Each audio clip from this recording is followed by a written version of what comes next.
Last week, we interacted,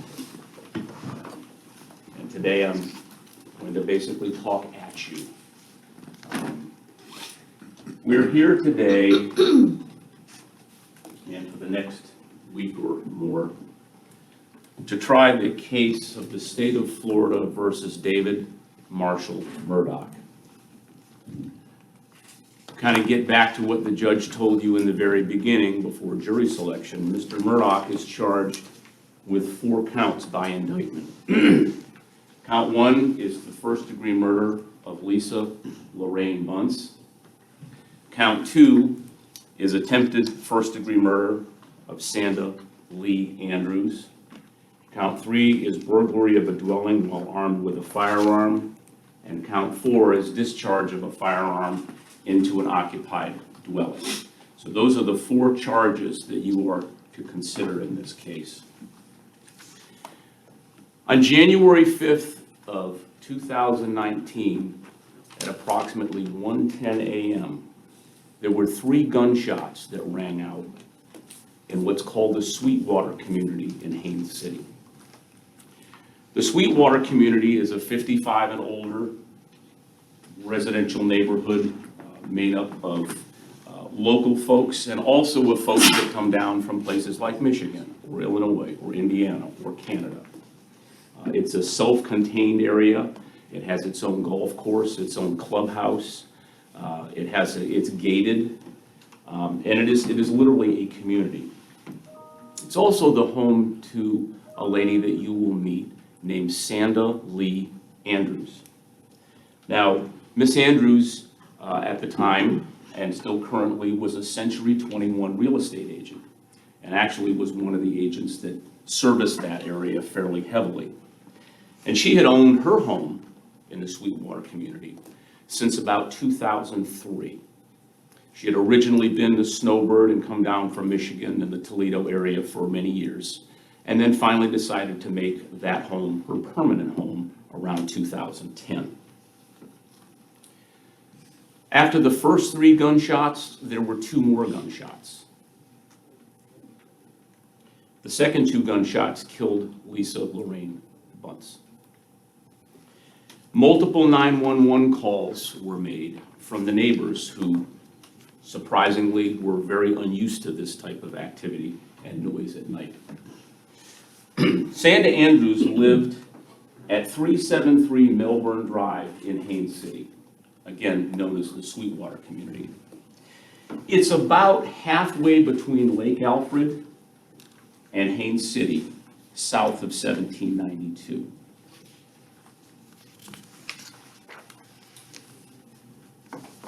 Sanda Lee Andrews and Lisa Bunce both lay in a pool of blood. Sanda and Lisa were in the Florida room, which is the room that faces the street.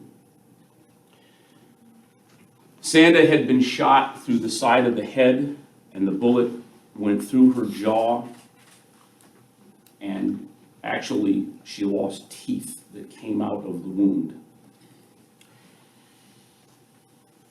Lisa, having seen the shooter, got up from her seat and attempted to run into the house. She was hit twice, once through the back of her right hand, which blew the palm of her hand out, and once in the right hip, where the projectile lodged within her. She crawled on her hands and knees through the house to hide in the rear bedroom closet.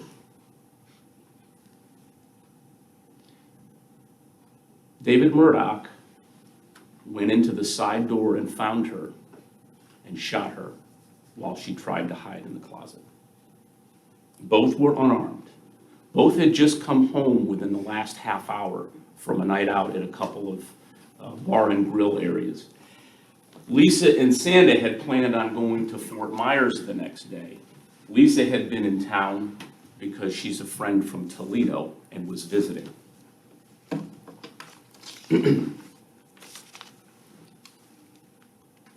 David Murdock was the shooter. He was Lisa Bunce's ex-boyfriend, ex-fiance. He was apprehended in the front yard. The murder weapon was on the ground, a 9mm Glock handgun, and the slide was racked back, showing that the gun had been completely discharged, so there was nothing left. He also called 911 and said, "I've just shot 2 people. 373 Melbourne Drive. I had to kill the devil."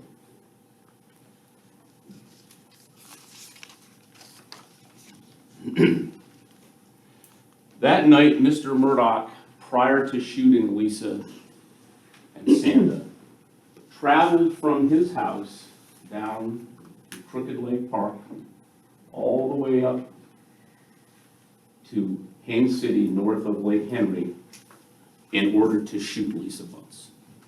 It's about a 30-minute drive.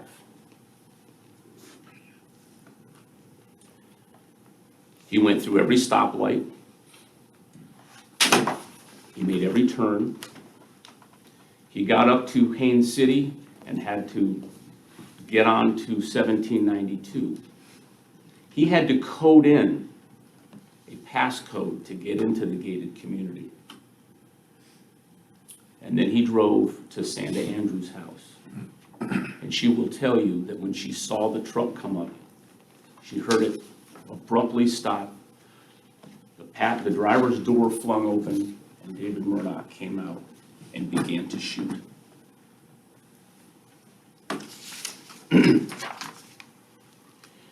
But this story starts about 3 years before what happened on January 5th, 2019. It goes back for David Murdock and Lisa Bunce to 2016.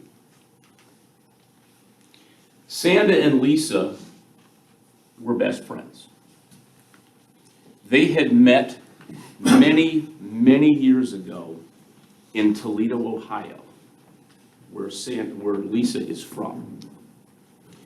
Sanda was from a little town in Michigan called Blissville, which is to the northwest of Toledo. And every day she would drive to Toledo for her work. And during the course of her work, she met Lisa Bunce. And they worked together for many years. Sanda's husband passed away in 2004, and she decided to become a long-distance truck driver for a few years, till she got tired of that. But she always maintained contact with Lisa Bunce. Lisa Bunce was there when Sanda's husband passed. And Lisa and her would come to Florida to stay at 373 Melbourne Drive. Well, once Sanda decided to move down to that residence in 2010, Lisa began to come to Florida very frequently to visit her friend. She would come for the holidays. She would come in the summer, and they would stay at Melbourne Drive. And Lisa became part of that Sweetwater community with Sanda's other friends, male friends, female friends, folks at the clubhouse, go out to some of the local restaurants. But by 2016, Lisa, now a snowbird coming down to visit Sanda, one fateful time went out with all the girls to a place known as Cherry Pockets, north of Lake Pierce. Cherry Pockets has a restaurant that's very popular. And on their girls' night out, there were 4 girls, and they happened to bump into 4 single guys. One of those guys was the defendant, David Marshall Murdock. Well, Lisa Bunce and David Murdock fell for each other. And now Lisa had another reason to come to Florida in the summer, on the holidays, and even a few times in between, to see her boyfriend, David Murdock. That relationship developed between 2016 and 2017 to the point where by December of 2017, Lisa had moved down to Florida full-time.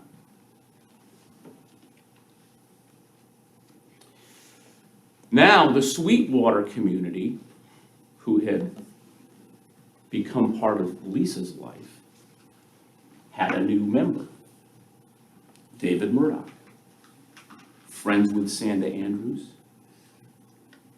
boyfriend of Sandra Andrews' best friend. And now there was a lot of interaction amongst the group. The group would go out together to dinner. They would go out and do social things, concerts, dinners, barbecues at each other's houses.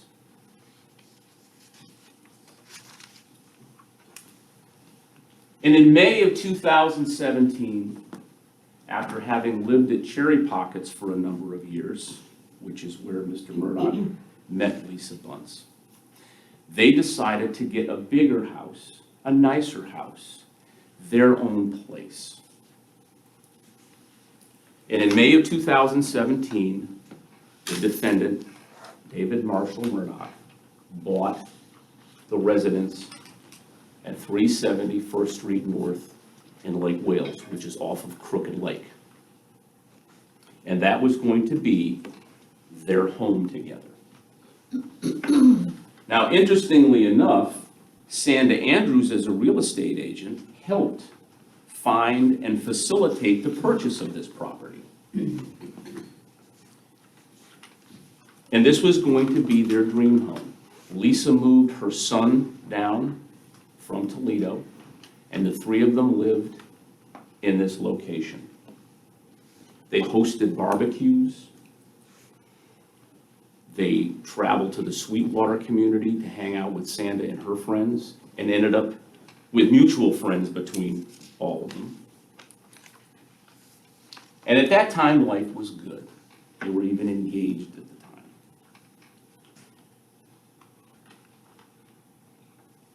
By July of 2018, things were not working out as well as they had. Some people call that the honeymoon phase was over. Lisa realized that things were not working out. She and Mr. Murdock had their differences. They had their fallings out. They tried counseling. All of this was known to Sandra and many of the folks that they had become part of as a community. But things didn't seem to get better. So Lisa Bunce decided in July of 2018 that she was going to rent a U-Haul and pack up her stuff and head to Toledo. Take her son, put him back in school, and leave Mr. Murdock in Florida. Well, Mr. Murdock was unaware that Lisa was not going to come back and that she was going to sever the relationship. But in her mind, it was the easiest and safest way to leave without any more issues. They would deal with this from afar. And that's what happened. When Mr. Murdock realized that his relationship with Lisa was over, he was very upset. He immediately demanded that she take her name off of the house. He filed suit in small claims court claiming that she had borrowed money and he wanted it back. Lisa finally had an injunction in Toledo to keep Mr. Murdock from calling. Mr. Murdock filed an injunction in Polk County. So to kind of sum it up, the two of them had quite a falling out back in the middle of 2018. So Sandra, who was a mutual friend, kind of became the go-between from time to time. And she would communicate to Lisa that the defendant wanted to talk to Lisa about the house or talk to her about whatever other issues. And at some point, even Sanda threw her hands up and said, I don't want to be in the middle of this anymore. Particularly, the defendant was interested in Lisa Bunce signing over the deed so that her name was off of the property. Sanda had told, and she will testify, the defendant, don't put her name on the property. You're not married yet. But they were so in love that he insisted her name go on the property. Now, at the time that this is happening, the defendant began a new relationship with a lady named Cynthia Lynn McClure. Now, that relationship began in August, about 2-3 weeks after the breakup with Lisa. Ms. McClure will testify. She was an RN of about 35 years or so. She's retired now from the Winter Haven Hospital.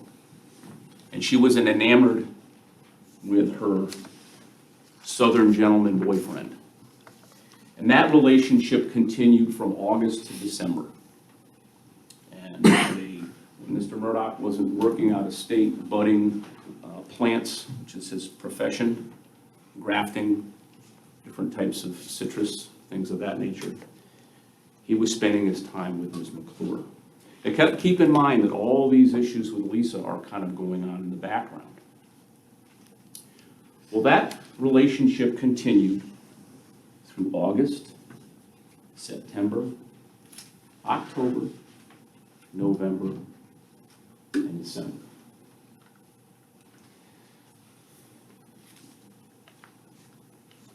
Now, the defendant would tell his new girlfriend about his ex and the problems he was having, the issues that he would have because Lisa wouldn't sign the lease over. And on New Year's Eve of 2018, the defendant and his girlfriend went to a local nightclub bar called the New Grove Lounge off of 27 in Dundee. It's now called the Out and About Bar, but at the time of this, it was called the New Grove. And that was a popular place with folks maybe in their 50s and 60s. It's exciting enough to go out to, but it's not a crazy place that you got to worry. So that was going to be the New Year's Eve. The defendant, his girlfriend, and his girlfriend's elderly parents.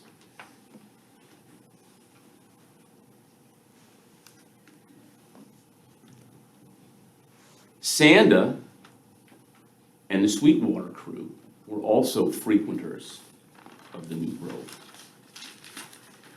And while they were there, sitting at different tables, not really interacting, but there was Sanda, Lisa, and the Sweetwater crew. Across the aisle was the defendant, his girlfriend, and his girlfriend's parents. And Sanda will tell you that that night, the defendant got up and went to the bathroom many, many, many times.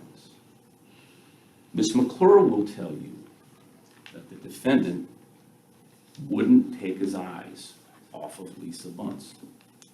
And you can imagine how Ms. McClure took that. She was fairly unhappy because she knew who Lisa Bunce was. So that evening ended in a bit of a disagreement between the defendant and his new girlfriend.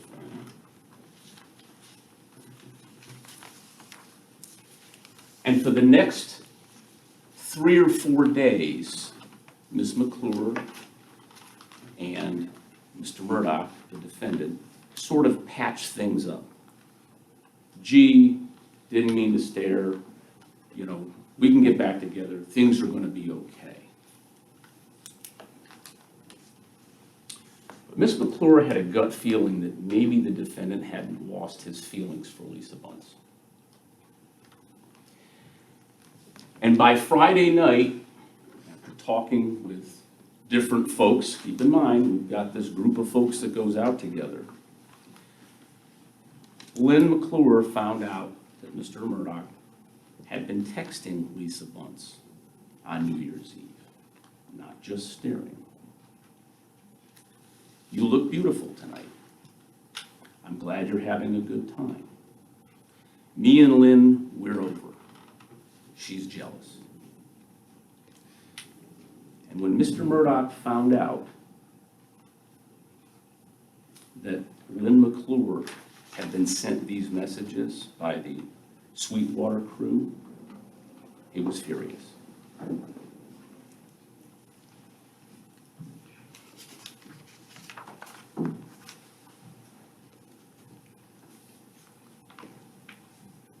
So at around 12:30 on the early morning of January 5th, Mr. Murdock got into his pickup truck with his Glock 9mm and drove from Crooked Lake all the way up to Haines City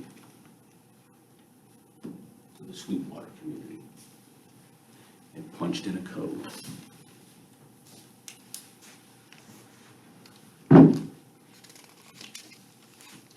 During that trip, phone records show that he attempted to call Sanda Andrews, that he attempted to call a couple other folks that were in the Sweetwater community. And at 1:08, you will see a video of Mr. Murdock's truck and Mr. Murdock punching in the code at the Sweetwater gate. And it's within 4 minutes that the gunshots are fired at Sanda. Sanda and Lisa were sitting on the front porch of Sanda's home. Front porch is facing the road down here on the bottom. Sanda was seated in this chair, Lisa was seated here. The defendant pulled his truck up and stopped with the driver's side facing the home. They had just gotten home from a night out from two locations. One is called the Apple in Winter Haven, and then the New Grove, where the incident or the disagreement about New Year's Eve happened. So by about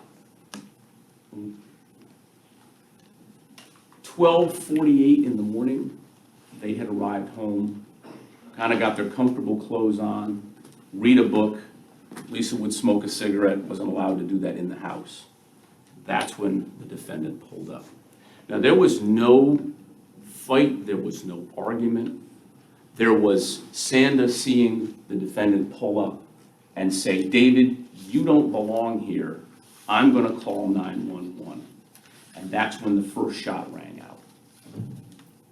Right next to her head, through a screen on the Florida room. Now, this door here is a screen door, but it's glass, and it's always locked because Sanda has a cat and doesn't want anybody to push the door and get the cat to run out in the yard. So you couldn't get in that door. Immediately at the first shot, Lisa jumps up to run away, and that's when she's hit. Her blood, forensically, her first blood spots are right inside the door. The second shot goes through the side of Sanda's head and out her mouth, discharging one of her teeth and knocking her from this chair onto the floor, where she begins to bleed out of the mouth. Now, at this point, she doesn't know what's happening. It's so shocking. There's a third shot. The glass from that sliding glass door shatters. And as the bullet goes through the glass, it takes those little tiny shards of that kind of glass like cars have that breaks into the tempered glass, those little teeny pieces like little diamonds, and it sends those pieces in the same direction as the bullet, so that Lisa's body is covered with bruises from those glass shards traveling near the speed of that projectile. Lisa then, from forensics we know, falls on the ground and begins to crawl, smearing her blood from the family room all the way down the hall in an attempt to get away from being shot anymore.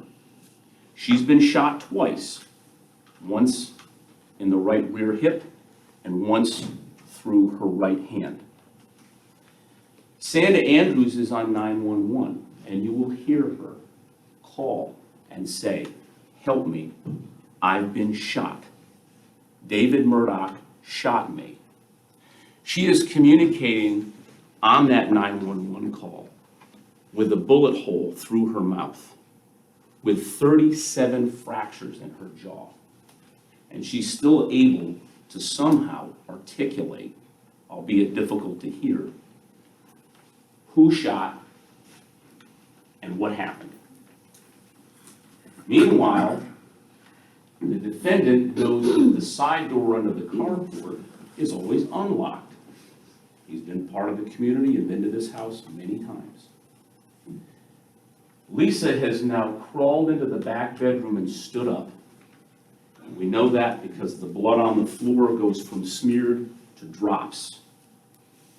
So she's done crawling and gets up.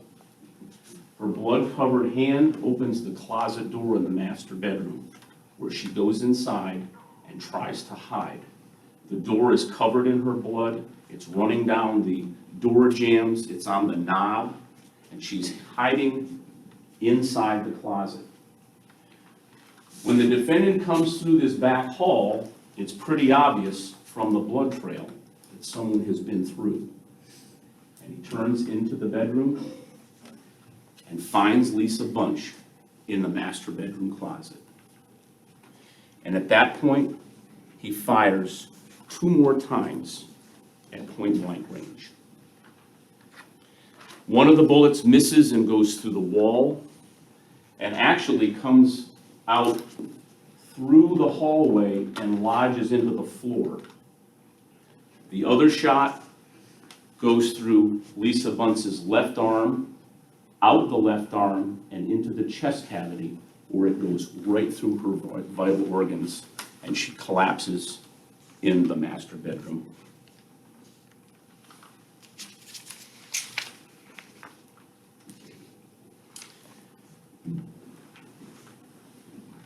The defendant's gun is tested against the 5 shell casings. The 3 shots here in the corner and the 2 shots in the closet by the Florida Department of Law Enforcement. And those 5 shell casings came and were fired by that firearm forensically. There were 2 slugs taken out of Lisa Bunce's body, the one that penetrated the hip and the one that went through, the fatal shot that went through into her vital organs. The bullet that went through the hip was too deformed to be able to test, but the fatal shot that went through and lodged in her chest cavity was able to be forensically tested against David Murdock's gun. And it too was ballistically matched specifically to that weapon. In addition, the weapon that was recovered in the driveway had Lisa Bunce's DNA on the slide, the top part, presumably from blowback. The defendant's DNA was on the grip and on the trigger.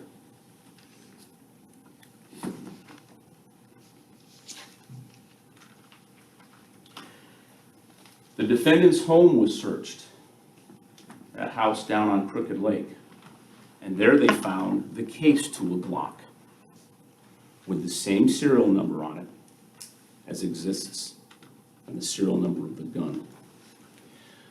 The detectives went to Tim's Guns and found that Mr. Murdock had in fact purchased that exact weapon in 2015.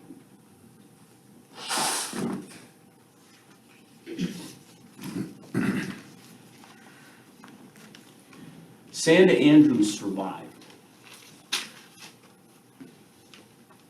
and you will hear from her Lisa Bunce did not. This is a roadmap of what the state believes you will hear. And the facts that I have told you this morning, again, what I say is not evidence, but I believe the state will prove every one of those facts. And it will show that when David Murdock, the defendant, came up to the house, he shot into an occupied dwelling. And that when he shot Sanda Andrews and squeezed that trigger 3 times, he intended to kill. And but for the grace, she did not die. The evidence will show that when he entered this house, and actually even the curtilage of the house, the areas surrounding it, including covered carports, that he went into that house with the intent to finish the job that he went there to do, which was to kill Lisa Bunce. That's burglary with a firearm. And finally, when Lisa Bunce was killed, state believes that evidence will show you that that was a premeditated intent, a first-degree murder, to leave from your house 30 minutes away and drive to a location with a handgun and immediately begin discharging it.